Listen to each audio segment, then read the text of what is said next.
What's up, YouTube? It's a quick one today. Not getting into it, not doing full intro. But I heard about the card. Also even get to see half of the card, so it's just like there's a lot going on. Also, run out of space and storage on my PS5. Um, oh my goodness, they released a lot of 99s. Oh my goodness. I might need to be back on the show grind, actually. Oh my goodness. But either way, it's gonna be a quick episode. Don't have too much to go over. Not that there's even stuff I really want to go over, honestly. Like I said, it is what it is. Um, yeah, pretty sure. I think I kind of profited on this one. We're gonna start off the first fight. One that just kind of just was a absolute red flag. Absolute red flag that this should have been. That I should have known that this is a shit card and I shouldn't have even wasted my time.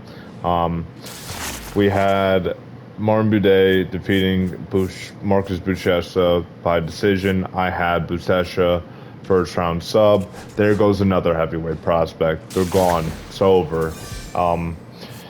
Unbelievable. I didn't even watch the fight, but I won't even want to rewatch it. If it's a Martin Buday win, you just know how that fight's going. And another guy, man, dude, heavyweight's just struggling right now, man. Like, at least with a light heavyweight, we'll get to this guy's fight in a second, but we got Guzkov coming up now. Like, we got, like, there's, like, some sort of traction. Like, this is just, it's so bad. But, going on to the next fight, we got, Stephen Wen defeating Muhammad Yahya. I had Stephen Wen by, KO in the second round. And sure enough, that did actually happen. I was watching that live on my phone for a second just because I saw my GM blown up. So I was like, oh, okay, what am I missing? And apparently Yaya got knocked down like 7 or 8 times, but they only counted 6, something like that. I turned it off because I was so mad. I tuned in just in time for the second round, so I saw the whole second round from what I remember, and I was so mad. And then I turned it off as soon as the bell rang, and then I guess they stopped it. And I found out like 10, 15 minutes later. So that was a nice win to start off the card. Got that perfectly correct. Even though I thought it was gonna be early in the second round, but probably should have been. Apparently, like there was. I mean, if you're getting knocked down like 8 times, dude, man, like that's crazy. Like you shouldn't even be in there like that. So, hometown hero falls. Stephen Wen, second round KO. What a win. On to the next fight, we have Billy Elikana defeating Ibo Aslan. I had Elikana by second round KO. He does it by decision. From what I heard, he was technical out there. Ibo Aslan apparently thought he won when he did like nothing. That's what a lot of people were saying. Didn't watch the fight. Don't know. Good for Elikana though. I do think he's decent.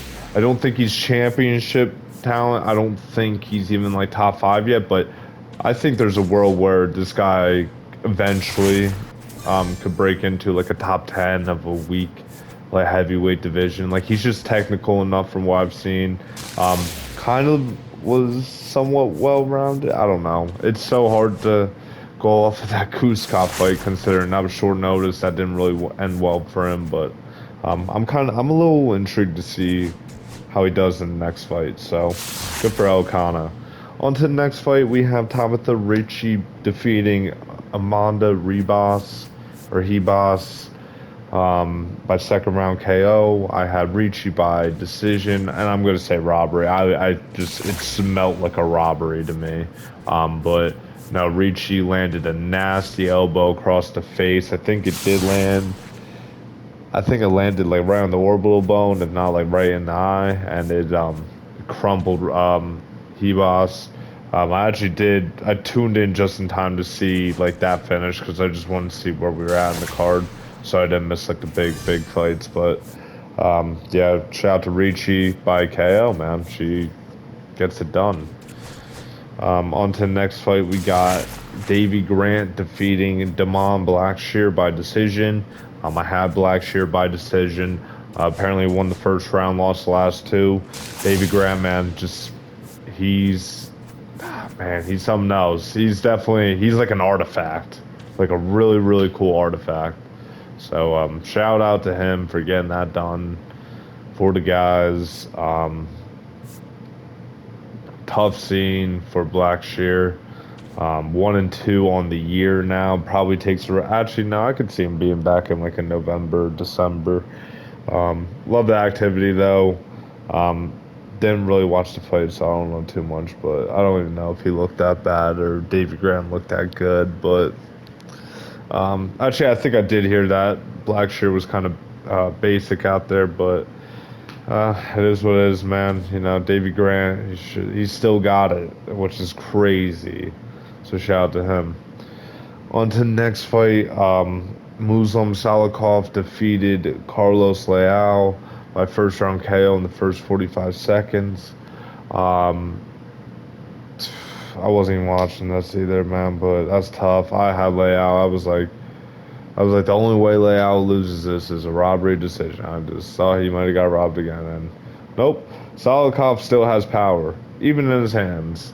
I think he hit him like just grazed the temple, and he just went down, crumbled, in 45 seconds into the fight. So good for Salikov.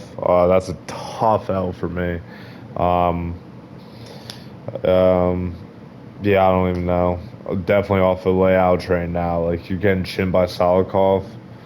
Like I know Salikov can chin people, but it's usually like with the kicks and stuff. And I don't know. That was a weird fight. Or it seemed like it would have been a weird fight. Well, on to the next fight. Fight that I kind of mostly watched, and that's Bryce Mitchell defeating Said Nurmagomedov by decision. Um, I think I had it 29-28. Bryce lost first and won the last two, which is crazy. I'm surprised they still. I meant Saeed didn't do anything really. He did reverse position a couple times. You know, Bryce was just holding him down there, man. It was. I don't know. I had Saeed by decision. Shout out to Mitchell for getting it done, but like, yeah, that wasn't really an exciting fight. I don't know. Maybe I wasn't really watching it, but or partially tuned out. But yeah, was not a big fan of that. Um, on to the next fight though. This is when I started to lock in, tune into the card, and it was the main card. So what we had was Bogdan Guskov defeating Nikita Krylov in the first round, towards the very end of it too. This was lock of the card. Guskov first round KO.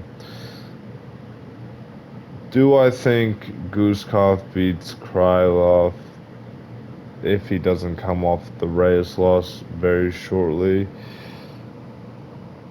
No, but I think he would win 3 or 4 out of 10 times. But I do think Krylov will win the majority. However, coming off of that KO loss 3.5 months ago to Reyes, a brutal KO finish is what led me to believe that Guskov was going to get it done. He did look fairly patient out there. He will be top 5 at light heavyweight at some point. Just like, and that's not really speaking to his skills. He's just like good enough that he will be up there. Potentially maybe championship contender. Um, we'll see. I don't know, but I think he's technically on the watch list though. He's been on my radar for since he's came into the UFC. It's just I got to see how he does against these guys now, because if that's a healthy Krylov, I think we see like a lot different of a fight though. But very interested to see what they do with Guskov. That will be. Yeah, I don't know who they match him up with. I can't really think. But yeah, let's rock Guskov, honestly, defeating Krylov. Or I don't know why I predicted that. I meant, yeah. Whoa, tripping. On to the next fight, we got Asu Alamabayev defeating Jose Ochoa. I had Alamabayev by decision, and I got that perfectly correct again. That was huge. I think I give all 3 rounds to Alamabayev? No, I think I gave Ochoa round 2. Because I think that knee did connect. That wasn't on the chest. I mean, that knee was loud. I mean, like, but I can't go off of that. But yes, I did have a 29-28. So I think it was because of that knee on top. But I think the volume was a little better. Almabayev got first round because not only with the grappling, that overhand connected on Choa pretty well. This is off the dome. I haven't even started taking notes yet. I'm still trying to be raw with it, so I'm trying to remember. Third round, I think Amabayev did like the same thing. This was like landed that sneaky overhand that didn't even like rock a Cho. It just landed so clean. It had a decent impact. Choa jump guillotine. I think that was second round or third round. That was so stupid. 2025 people are still doing that, man. Like, I don't care. Like, people know. I don't know.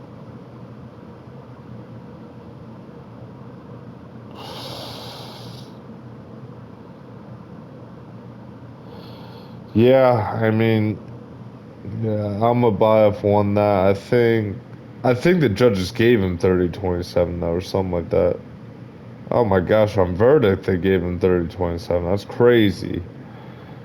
On to the next fight though, we have Shara Magomedov defeating Marc-Andre Barriault.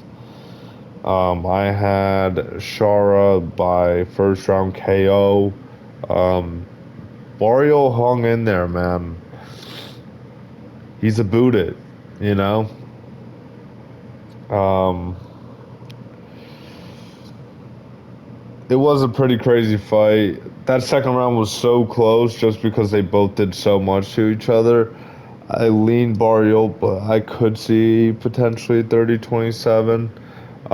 All this fight really did prove to me, though, is one, Barriault's chin is not as bad as we think, and two, that Shara Magomedov will never be a top 10 middleweight fighter outside of some fluke shit where he faces like a short nose. I don't know, something stupid. I don't think they do that though, but yeah, dude, Shara, he won, but nothing's gonna go on with him probably, or he's just not gonna get far. I had 29-28, could see 30-27. Um, yeah, Shara's might get smoked. Should do the Bo Nickel and Shara Magomedov fraud off. That'd be fun. That'd be a good time for everybody. On to the next fight, though, we have Petr Yan defeating Marcus McGee. I had Yan third round KO. He did by decision. Scoring the fight, I had 29-28 Yan with a very, very close round, first round. I think Yan, he got stunned, not stumbled, but he got stunned like once, maybe twice in that round, where he definitely felt McGee's power. I think McGee just landed the better shots, honestly, from what I remember. So that's why I gave him first round. Last two were clear as day. Jan was kind of holding him against the fence for a little bit. You could tell he was so nervous about like the scorecards and everything. It doesn't make it right. I mean, I wouldn't even say right. I mean, you got to do whatever it takes to win. I mean, but like, I gotta keep it real. Like, that's not.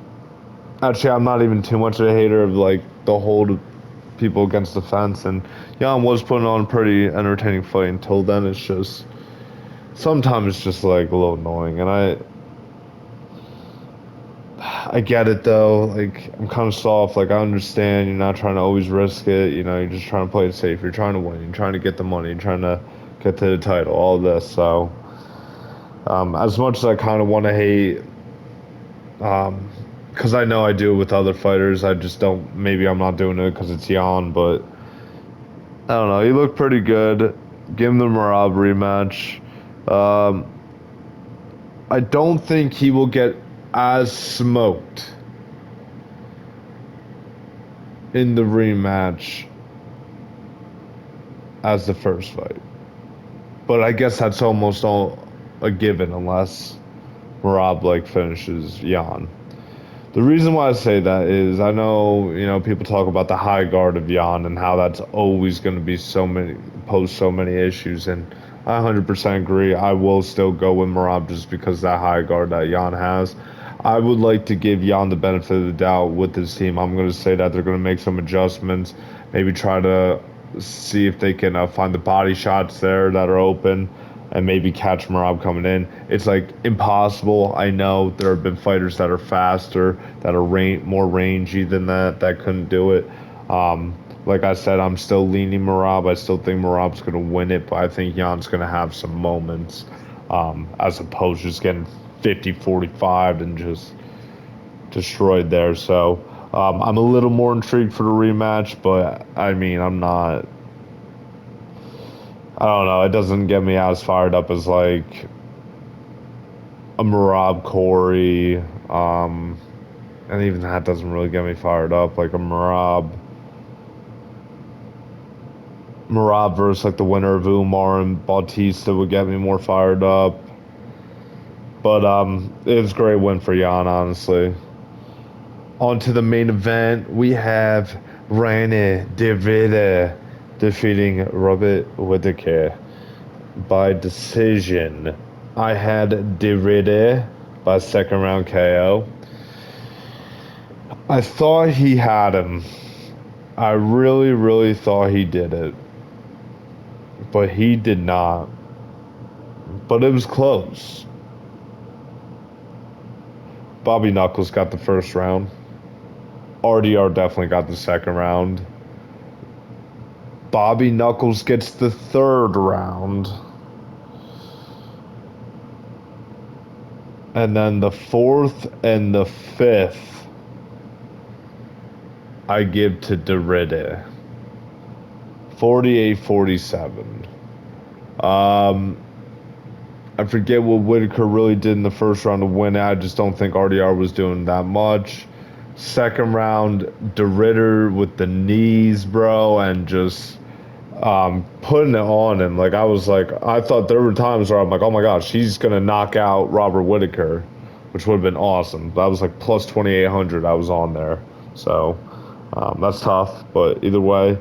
Third round, I've seen people give this to Derrida, and I was thinking I was going to give it to Derrida, but that knockdown was very vicious by Whittaker. I thought that single-handedly gave him the round because the damage in itself. Fourth round was Derrida, but that was really close too, from what I remember. And then fifth round was very close. I gave to Derrida. I just don't think Whittaker did a lot in fifth round, from what I remember. So, that's kind of how that goes. Everyone's calling it, and I think you gotta do it. You gotta do Adesanya versus Derrida. Or I don't even know what else I like.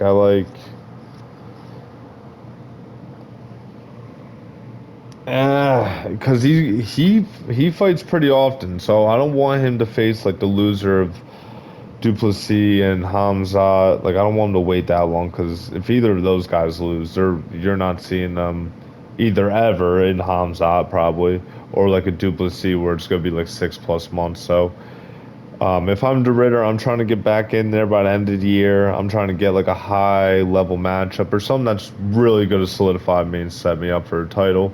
And I think with that, you got to do either Adesanya or the winner of Day and Anthony Hernandez. But I don't know if those guys are really fighting for what's it called? If those guys are fighting in are worthy of even fighting in the title eliminator. They might need two more itself, but um, yeah, I want to see RDR really cement himself as the next title contender after Imavov and Boyhayo. I don't think he's earned enough to get a title shot. He's close. Like if this is like the Adesanya era, oh my gosh, like they would have given him a title shot after the Bo Nickel fight, probably with how trash that generation was. But no, I think there's too many people ahead right now. There's a lot of people with a lot of momentum.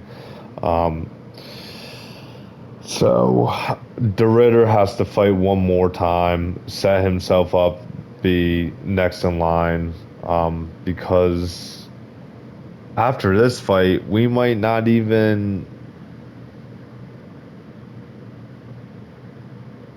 Dude, unless like Hamza retires and they automatically make, like Hamza wins, retires, they automatically make Boyhayo and Imavov the title fight for the next month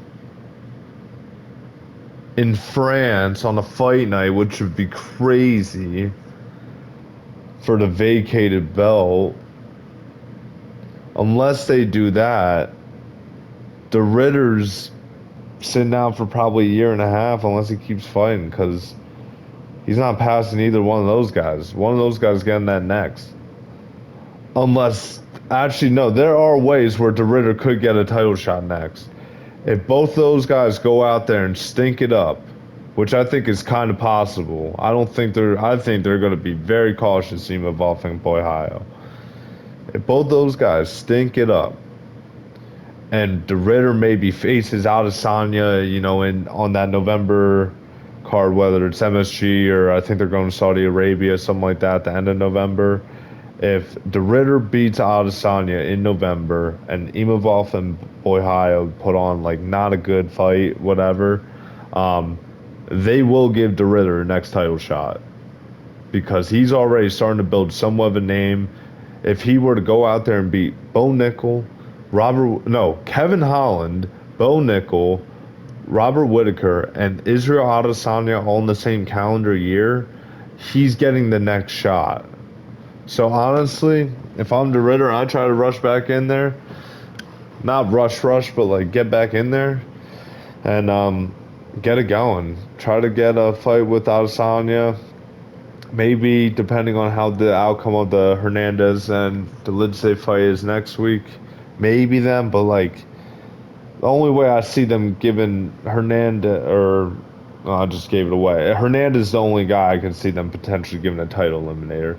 Hernandez is like the Terminator, bro. Just each shot, it's just high level, high pace. It's insane. So if he wins, I could see them maybe giving RDR a match. I'm being like, hey, you guys are fighting next. It's gonna be a while though, but I don't know. There's so much that can go on. We'll see what happens. Hopefully my boy DDP wins, but I don't know. You never know. As for Whitaker, I said in the prediction video, he was going to lose. I did say he was going to get chin, though. But I said he was going to lose and go up to light heavyweight. I'm still standing by that. Everyone's saying retire. Some people are saying... Actually, no. Most people are saying retire. I don't think he would be small. However, why not try light heavyweight? I do worry about the durability. But apparently, I've seen Weasel or someone talk about this a year or two ago on his podcast. I think it was Weasel then, yeah. Where Bobby Knuckles said in an interview, he's like, oh, I walk around like 220, 225. And Whitaker never really looked that big of a middleweight, but if he's really walking around that much, and like he for a long time, he was like the most skillful middleweight. You bring that IQ and you build yourself up to light heavyweight. I don't know. I might be tripping. He might be championship caliber. That's a hot take. I'm rocking with that. It's just like I'm seeing. I think this is the new thing I'm about to be on. It's not guys from the Caucasus region. It's these guys, these well-established guys within their weight class already. Like well-established. I'm talking ranked guys, championship guys, whatever. These guys, if they build themselves up, like if they build up correctly when they move to a different division, their skills and IQ are just gonna always be a one level, one step ahead of that division that's higher. So when I'm seeing the Holloways, the Toporias, the Alex Pereas of the world all moving up, building up into that weight class, being that size, and going out there and just looking faster and, being more technical, it makes me have hope. And that, I think, is Whitaker's best chance of getting back at a title shot. It's a weak division, too. It's not like it's a stacked division. They'll give him, like, a top 15 guy, maybe, like, for his light heavyweight debut.